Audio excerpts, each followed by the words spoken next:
ہاتھ کب کپایا ابراہیم کا مجھے نہیں پتا. اسماعیل تھر تھرا کا ستجدنی انشاءاللہ من الصابرین، صبر کرنے والوں میں سے پائیں گے. یہ کس فقہ کے چوکٹے میں بیٹھتا ہے؟ یہ کس دین کا حکم ہے؟ یہ خدا ہے، خدا کے خالص ترین بندے ہیں. اس سے کس فقہ کا تم نکالو گے حکم؟ اس سے کون سا حکم نکل سکتا ہے؟ بھوکا پیاسا مرنے چھوڑ دیا، اور جب بیوی اور بچہ بچ گئے تو خدا نے حکم دیا کہ اب 13-14 سال کا ہو گیا، جاؤ جا کر ذبح کر دو. تو واقعہ آپ کو پتا ہے فدیناہ بذبح عظیم، وہ ایک الگ داستان ہے. اسماعیل ذبح نہیں ہوئے. زکریا درخت کی کھو میں ہیں، کاٹ دیا گیا. وہی آئی زکریا، سی کی آواز نکلی، اگر اف بھی کہا تو نبوت چھن جائے گی.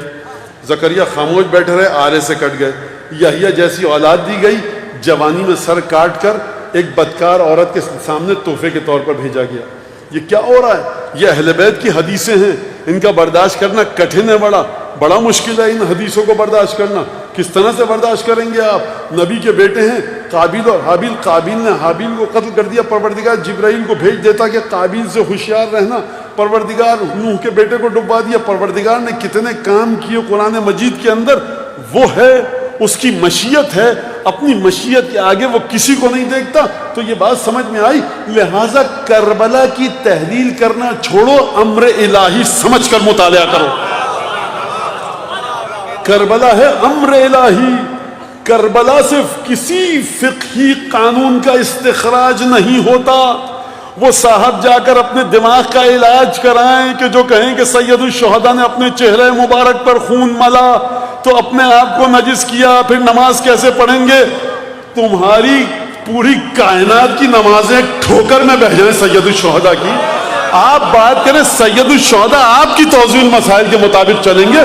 سید الشہداء یعنی اسماء جلال و جمال الہی، سید الشہداء یعنی توحید، سید الشہداء یعنی ارادہ الہی، سید الشہداء یعنی مشیت الہی. لہذا بات کو سمجھیے، کربلا فقہی حکم نکالنے کا ماخذ اور مصدر اور منبع نہیں ہے. کربلا راز الہی ہے. آپ کو جا کر دیکھنا ہوگا، ایک ایک جملے کو سننا توجہ سے، کیونکہ کوئی آدھی بات سنے گا. اب وہ عجیب و غریب قسم کی کتابیں پڑھ کے بیٹھے ہوئے ہیں لوگ، نہ جانے کون کون سی، جو 100 50 روپے میں بک رہی ہیں، کہاں سے ترجمہ کی آئیں، جہاں پہ دیکھا حسین ابن علی یہ کربلا فلانا لکھ دیا. اما جا کر تم دیکھو، کتاب الحجت کو کھولو، مقتل دیکھو، بحر الانوار دیکھو، سر الہی کو سمجھو، حدیثنا صعب المستصب کی بات کرو. جب بھی امامت پر بات آئے، کوئی بھی معیار دے، میرے بچوں تم کو نوجوانوں سے کہہ رہا ہوں، 2 سوال کرو. یہ جو آپ معیار دے رہے ہیں جرنلائز وے میں، حکم کہاں بیان کیا گیا؟ اسپیسیفائی کرنے کا آپ کو کس نے حق دیا؟ اب میں اپنے سطح پہ بات کروں آ کر کہ آپ یہ بتائیے، جو آپ کہہ رہے ہیں کربلا یہ سکھاتی ہے، تو یہ قانون کہاں لکھا ہے؟ اور اس قانون کو آ کر آپ جس پر بھی منطبق کر رہے ہیں، فٹ کر رہے ہیں، یہ کہاں روایت میں آیا ہے؟ یہ 2 سوال کر لو، ورنہ تو آپ کو بڑے، اب میں ہر نادانی کی بات کا جواب تو نہیں دے سکتا، معیار دے کے جا رہا ہوں آپ کو کہ ہمیشہ یہ کربلا سے کوئی حکم نہیں، امام حسین نے یہ کیا اور آپ یہ کیجئے.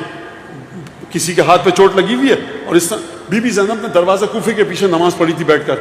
یہ تمہاری بچی، یہ بی بی زینب ہے، یہ فضہ کے قدموں کی خاک نہیں ہے. اس کو توضیح مسائل سے آشنا کرواؤ، مت جاؤ جناب زینب کی عظمت تک. تم کو کیا پتا علی بن ابی طالب کی دختر گرامی کا مرتبہ کیا ہے؟ وہ امام سجاد، مولانا یہ ہوا ہمارے گھر میں آگ لگ گئی تھی سوئچ بورڈ پہ، تو ہمیں نماز توڑنی تھی، ہمیں خیال آیا امام سجاد کے گھر میں آگ لگ گئی تھی تو امام نے نماز نہیں توڑی.